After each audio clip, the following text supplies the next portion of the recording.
Médica, un día como hoy en la medicina. Desde el año 2001, cada 15 de febrero se conmemora el Día Internacional de la Lucha contra el Cáncer Infantil.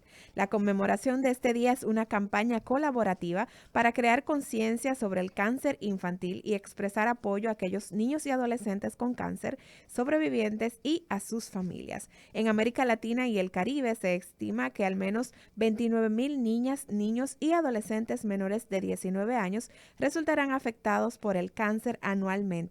De ellos, cerca de 10,000 fallecerán a causa de esta enfermedad.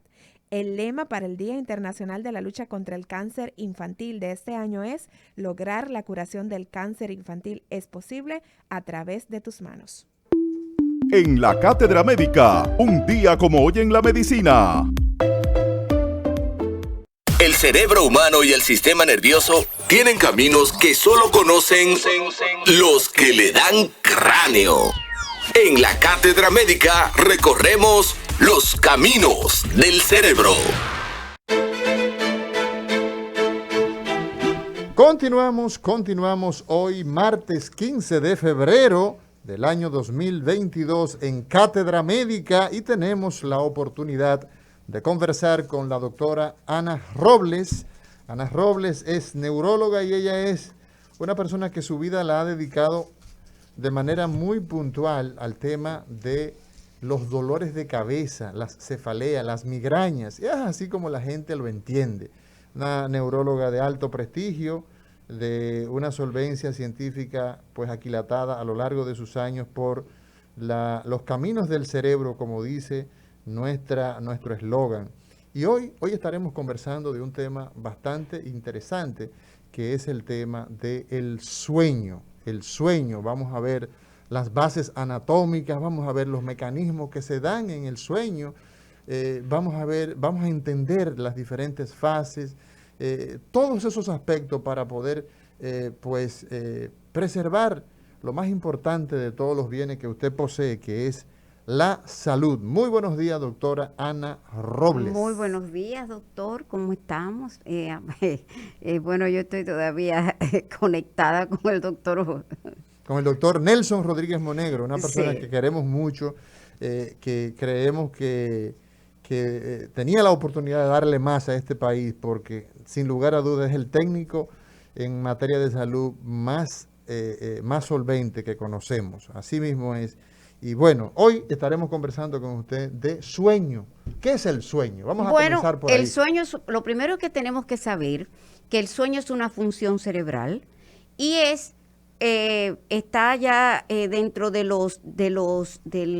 la clasificación del DSM-3 muy aceptada. Entonces el sueño no es lo que nosotros conocemos, como yo tuve un sueño. Yo tuve un sueño. Exacto. Yo me soñé. Y dame los números. ¿Sabes que en una ocasión había un señor que trabajaba como guachimán en una empresa y le dice a un amigo, eso me lo contó un amigo, y le dije, mire, ¿y cuál es el número de pasaporte suyo? Porque el amigo mío es extranjero. Y le dice, pero como para qué, dice, no, que yo anoche tuve un sueño. Y ese era el sereno de la empresa. Entonces no estamos hablando de ese tipo de sueño, no. El sueño como tal. Lo que nosotros, una función cerebral que implica una actividad cerebral de descanso. Descanso. Pero lo que tú dices, lo que nosotros le llamamos yo tuve un sueño, en nuestro lenguaje debe decirse tuve ensueños. Tuve ensueños. Ensueños. Okay. Lo que tú tienes, el sueño, con el sueño no es el acto de soñar. En una definición, porque es multisemántico, se podría decir.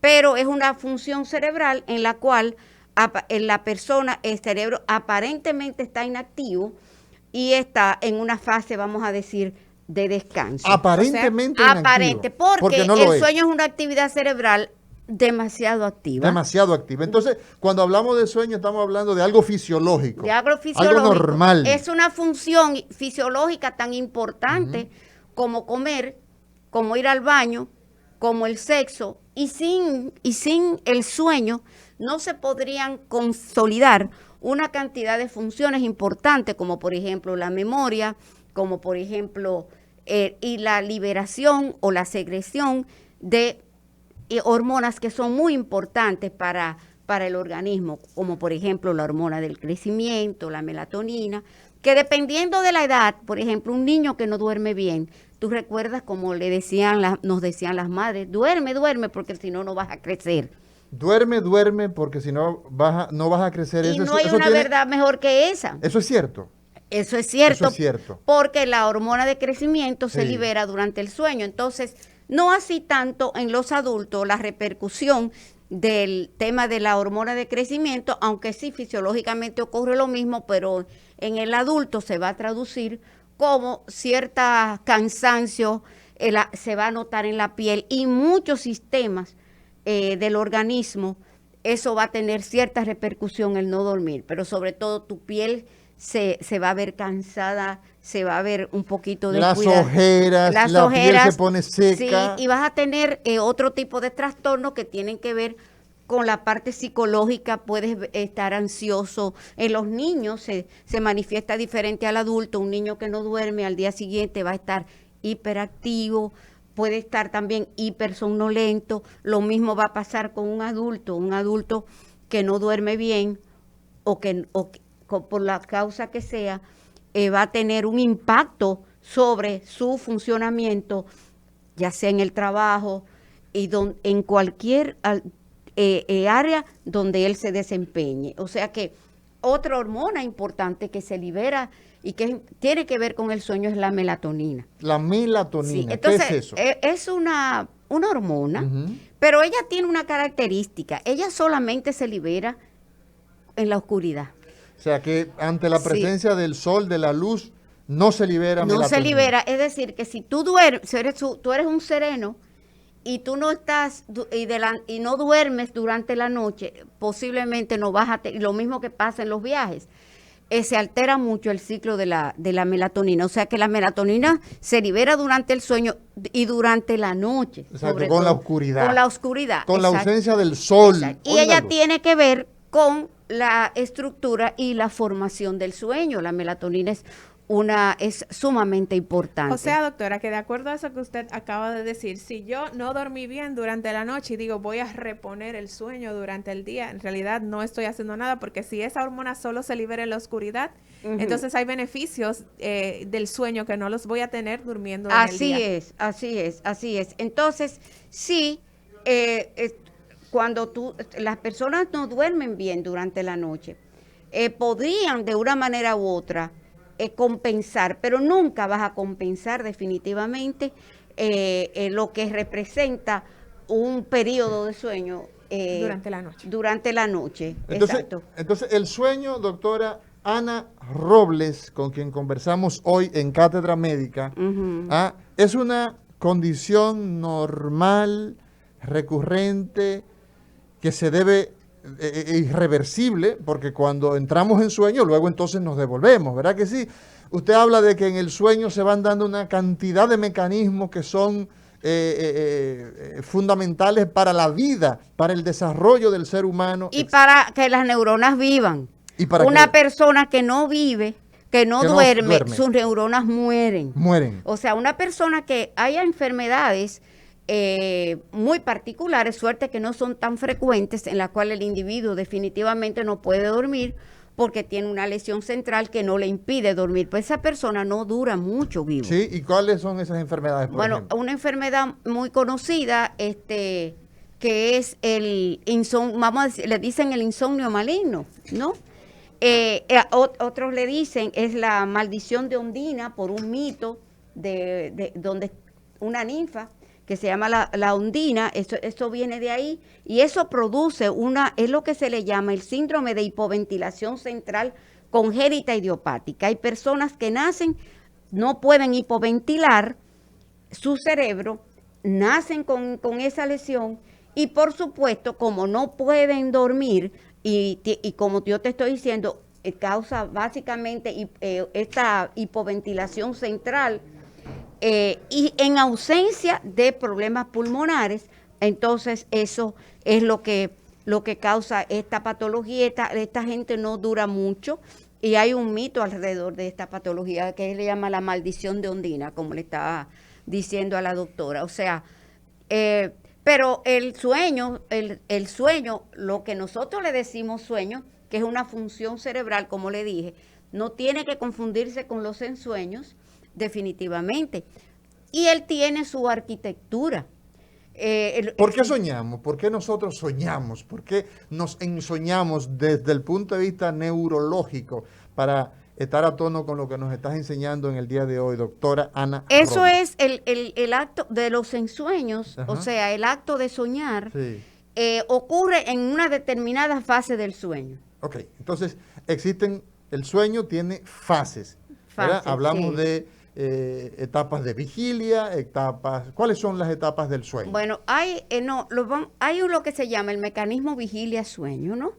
Y existe una estructura que se llama la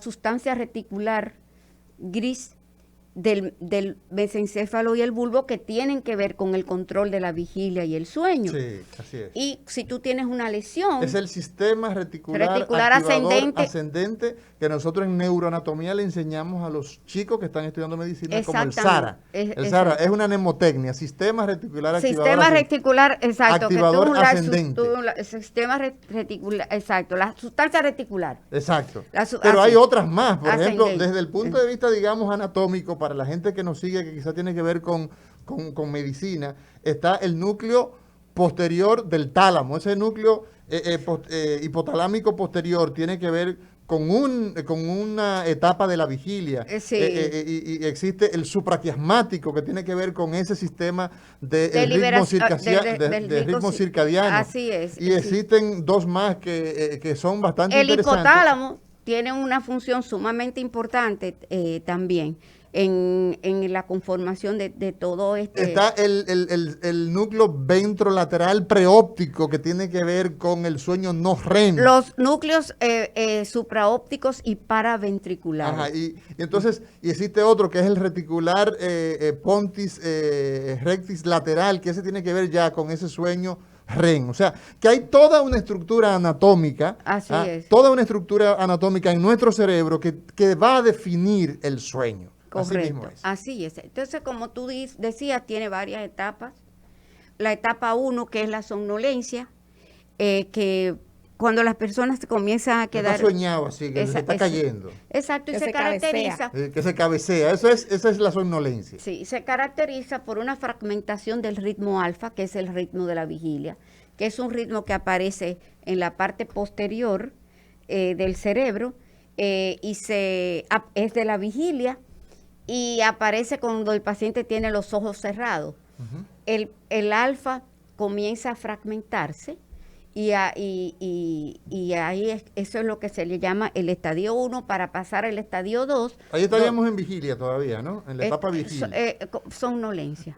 Sí, exacto. Pero todavía estamos sí. Exacto. Entonces, Exacto, que es sí. cuando nos estamos cabeceando. Exactamente, sí. Exacto. Entonces, luego pasamos a una etapa que es la etapa. La etapa 2 del sueño, en el cual ya desaparece el ritmo alfa completamente. Cuando y hablas de aparece- ritmo alfa, ¿a qué te refieres? Esos son en el electroencefalograma se registran unas ondas propias. Ok, el de la electroencefalograma, actividad ¿qué es cerebral. eso? ¿Qué es el Bueno, electroencefalograma? el electroencefalograma es un estudio que registra la actividad cerebral. Ok.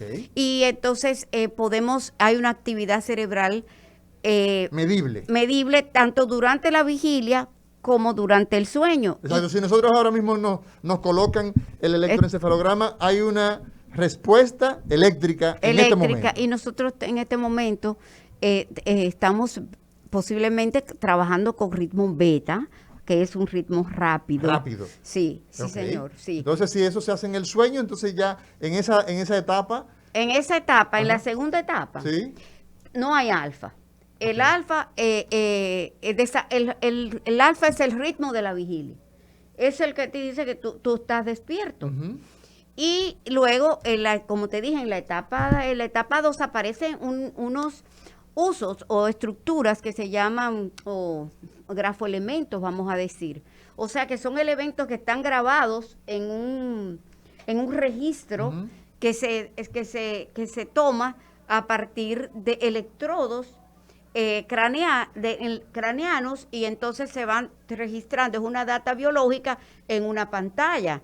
Entonces, en el estadio 2 existen lo que se le llaman los usos de sueño, que o usos de sueño tienen muchísimos nombres, o sleep spindles, como le dicen los americanos, y pueden aparecer complejos Q y otras estructuras que, dependiendo de la edad, uno le da un tipo de interpretación. Entonces luego aparece la tercer estadio del sueño, que es el sueño profundo de ondas lentas, en el cual se sustituye completamente todo el trazado por actividad teta-delta, o sea que son ondas mucho más lentas, y ya no aparecen los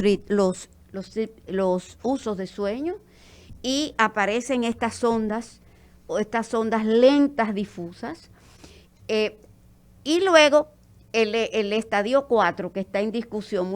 Muchos de los estudiosos del sueño dicen estadios 3 y 4 y no hablan de estadio 4, pero en el estadio 4 del sueño es una actividad lenta, profunda, delta. Y esa sería entonces la segunda etapa del sueño. No, hay dos grandes tipos de sueño, el sueño REM o MOR en español y el sueño no MOR.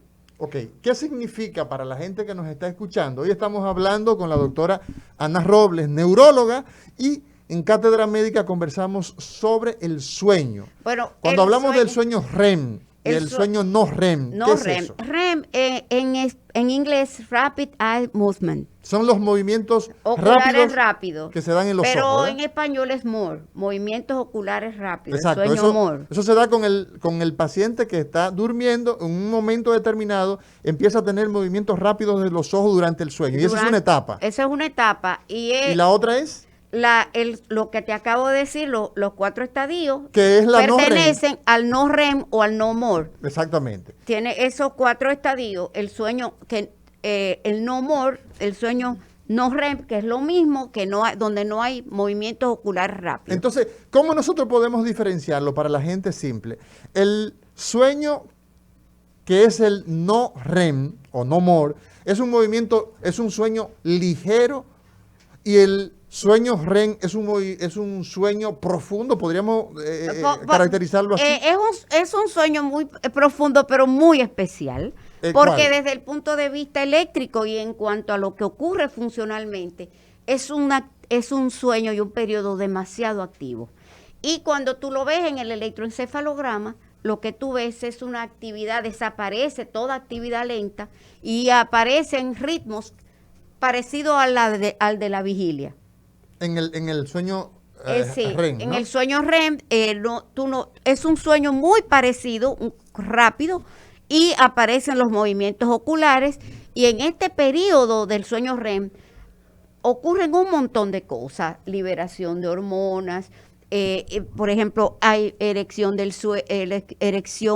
pene durante el sueño, todas esas cosas ocurren ahí. Mira Ismael aquí en los controles inmediatamente pone los ojos grandes.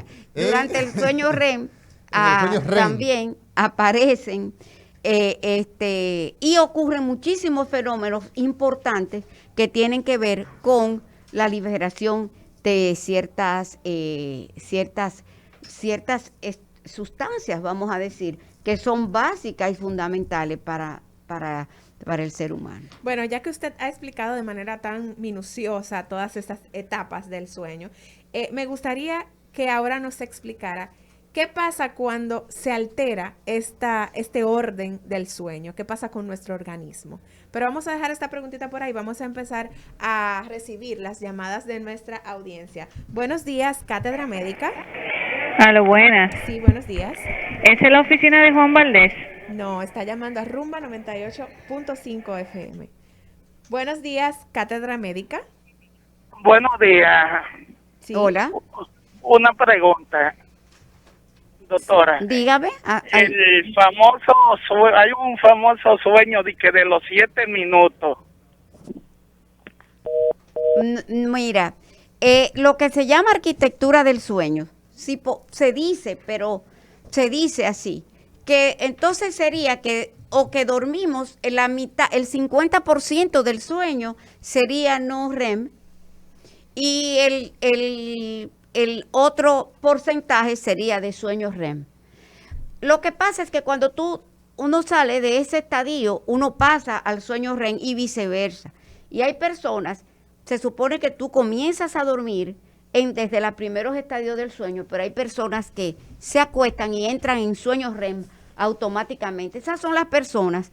Por ejemplo, a mí una vez yo estaba en el hospital en mi hora de descanso durmiendo y la monja me llamó, doctora Robles, a la emergencia, y yo le hablé muy mal, pero yo estaba durmiendo. Dice, pero eso no es ella. Por el intercom. Entonces la monja sube a la habitación de los residentes y ve que yo estoy profundamente dormida. O sea, yo le respondí durante el sueño. Vamos a ver qué dice la gente. Conversamos hoy con la doctora Ana Robles. Lo que yo quería decirle al señor, que eso de 7 minutos, eso es muy difícil de determinar. Diga usted. Buenas. Hola. Hola. Mire, hay personas que, por ejemplo, se duermen y de una vez empiezan a roncar. De una vez. Sí. Entonces, la gente que duermen al lado dicen, pero tú de una vez te dormiste, porque tú de una vez roncaste. Pero él dice que él no ha dormido nada. Entonces, tú te pasas la noche entera escuchando a esa persona roncando, tanto es así que hasta la familia no quiere ni siquiera dormir en la misma habitación. Bueno, esta es, Esa yo calidad creo, del sueño. no, pero yo lo que creo que esta intervención ha sido y será la mejor, porque eso nos obliga a decir, después que hablamos de sueño y quizás los tipos de trastornos del sueño, porque de verdad yo creía que íbamos a hablar de insomnio, pero no importa, porque verdaderamente el insomnio es uno de los disomnias o de los trastornos del sueño que más la gente se queja. Eso que ella acaba de decir, que es que para abordar el sueño, si tú no haces un historial clínico conjuntamente con la esposa o un familiar, ¿Con quién duerme esa persona? Exactamente, posiblemente, y que tú me dirás, ¿y cómo tú evalúas los trastornos del sueño? Con un buen expertise y con un buen historial clínico, pero el historial clínico, el paciente no puede ir solo, debe ir acompañado de su pareja o un familiar que explique eso que ella está diciendo. Entonces, eso que ella explicó ahí es un caso típico de lo que se llama apnea de sueño. Que hay una hipoventilación cerebral bestial. O sea, el cerebro está sufriendo por falta de oxígeno. Mira, no todo, pero quería aclarar aquí, no todos han tomado casi como mito general que el ronquido es sinónimo de apnea obstructiva del sueño, y no es cierto. Todo el que tiene apnea obstructiva del sueño tiene ronquido, pero no todo el que tiene ronquido tiene una apnea obstructiva del sueño, y la apnea obstructiva del sueño son una de las patologías más importantes que tienen que ver con el sueño, y es porque hay un paladar, o sea, cuando ya sea la campanita o el paladar se hace redundante, eso no permite el intercambio de oxígeno hacia el cerebro, y esta persona, aunque ronque, no puede dormir bien, porque el cerebro, como un mecanismo de defensa, él se despierta cuando sube el CO2. Entonces, el paciente constantemente se vive despertando durante la noche. Por supuesto que esa es una persona que, aunque ronque, no duerme bien. Exacto. No, o sea, aunque se vea, aunque usted lo escuche, está profundo, pero él no descansa. Él no descansa. Él no entra a su cerebro ese no, difícilmente. Entonces, es necesario tener la mayor cantidad de tiempo que uno pueda dentro de su arquitectura. Cada persona es diferente. Tener un periodo bueno de sueño REM. Entonces, doctora, entonces ¿en qué momento, Lizaña, disculpa, en qué momento después que una persona se durmió, aparece el sueño reparador, ese sueño profundo que usted designa como el sueño REM? Más o menos, ¿qué tiempo? Es que más o menos una hora, más o menos. 90 minutos. 90 minutos, sí, una hora y media. es más o menos hora y media hasta 2 horas, pero 90 minutos es que comienza a pasar los seres humanos, comenzamos a pasar por las diferentes etapas, entrar en REM y luego volver y entrar. Eso es entre 90 minutos y 2 horas. Ok. Y durante toda la noche. ¿De acuerdo? Doctora, entonces antes de recibir las llamaditas de la audiencia, hace un ratito le preguntaba, ¿qué es lo que sucede con el organismo cuando estos ciclos se ven alterados, estos ciclos del sueño? Bueno, lo primero es que primeramente, ¿por qué se alteran? Y cuando es una persona que no puede dormir bien, eso tiene un impacto brutal, primero psicológico, porque esa persona, si no lo es, ¿no? Eso va a tener un impacto brutal en cuanto a su desenvolvimiento durante el día. Es una persona que va a estar posiblemente con somnolencia, o sea, durante el sueño, quedándose dormido en todas partes, puede tener accidentes. Es una persona que puede tener problemas en su trabajo, puede perder su trabajo y una serie de cosas. Y esas son de las cosas más, como te voy a decir, más simple, pero que la gente no le pone tanta atención. Esa persona, su rendimiento se va a ver comprometido. Pero como estaba diciéndote anteriormente, una persona que no duerme bien es una persona que va a tener alterada ciertas funciones propias del cerebro en las que están comprometidas la secreción de muchas hormonas que tienen que ver con nuestro funcionamiento. Y también una cosa muy importante que yo insisto, durante el sueño es que se consolida la memoria. Entonces, y otras funciones cerebrales. ¿Qué significa eso? Que se consolida la memoria para la gente que nos está escuchando. O sea que las personas, lo que ocurre con la memoria y las estructuras que tienen que ver con la memoria, necesitan reponerse para poder fijar la memoria. O sea, eso significa... Fijar la memoria. Doctora Ana Robles, eso significa que las personas que tienen trastornos del sueño son personas que tienen tendencia a tener trastornos de memoria. Claro, y predisposición también a enfermedades degenerativas. A pesar de que hay enfermedades degenerativas, como las demencias y como la enfermedad de Parkinson, que ellas en sí, dentro de su sintomatología, tienen alteración del sueño.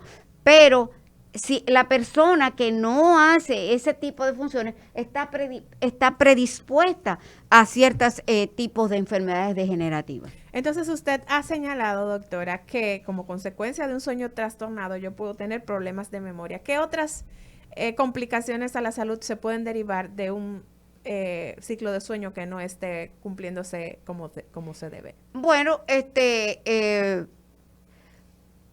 que afecta a todos los sistemas. Es que definitivamente una persona que no duerme, tú puedes ver alteraciones en todo el funcionamiento de todos tus órganos. Tú sabes, por lo que te dije, todas las hormonas tienen una función específica, pero en muchos y diferentes tipos de órganos. Entonces, cuando hablamos de trastornos de sueño, ¿existe alguna métrica para nosotros decir los trastornos de sueño los clasificamos de esta manera o lo vemos como un grupo general? No. Están bien clasificados. Los trastornos de sueño se clasifican en, por ejemplo, disomnias. ¿Qué son las disomnias? O sea, alteración del sueño. Okay. Y el ejemplo más importante es el insomnio. Tú tienes la narcolepsia. Tú tienes la hipersomnia diurna, o sea, una persona que duerme mucho, lo opuesto al insomnio. Tú tienes insomnio, hipersomnia. Esos son dormilones. Se viven durmiendo durante el día. Durante el día específicamente.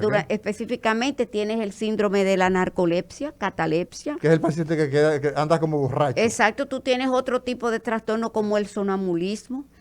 Y otro tipo, además de las disomnias, tú tienes las parasomnias. ¿Qué son las parasomnias? O sea, es una alteraciones del sueño que se manifiestan como alteración como conductuales, como por ejemplo, una parasomnia es el terror nocturno, que es y la eneuresis nocturna. Eso es el que se orina. El que se hace pipí en la cama. Sí, pero eso es normal hasta cierta edad, ¿o no? No, en los niños sí. Sí, hasta que ellos completan lo que se le llama el control de esfínteres. Exacto. Exactamente. Pero ya en el adulto, en el adulto no. el que se mee en la cama de adulto tiene problemas. Por supuesto. Sí, por ese supuesto. es un trastorno del sueño. Pero la enuresis nocturna generalmente ocurre en los niños. Exacto. Exacto, pero una persona que se orine en la cama de noche, ahí hay demasiado tela por donde cortar. ¿Sí? ¿Tú sabes por qué? Porque puede ser una persona que tenga urgencia urinaria, Exacto. un adulto, puede ser una persona que tenga diabetes, que tenga nicturia y que no le tenga que ir a hacer A descargar su vejiga y no le dé tiempo. no le dé tiempo. Puede ser que sea una persona que tenga algún trastorno prostático. O sea, hay muchas cosas y sobre todo los pacientes que tienen lesiones centrales, que tienen lesiones a nivel del cerebro, ¿no? exactamente que se manifiestan algunas con incontinencia urinaria. Sí. Y siempre, por ejemplo, yo recuerdo de niño, antes de entre 6 y 7 años, que yo me ensoñaba, o sea, estaba soñando y me soñaba siempre al lado de un río y cuando me despertaba estaba miado. Sí, exactamente, sí. Señor director, nos vamos a una pausa. Hoy estamos hablando con la doctora Ana Robles y desde que regresemos vamos a empalmar con la gente a través de nuestras líneas de contacto. Cátedra Médica, porque la salud merece respeto.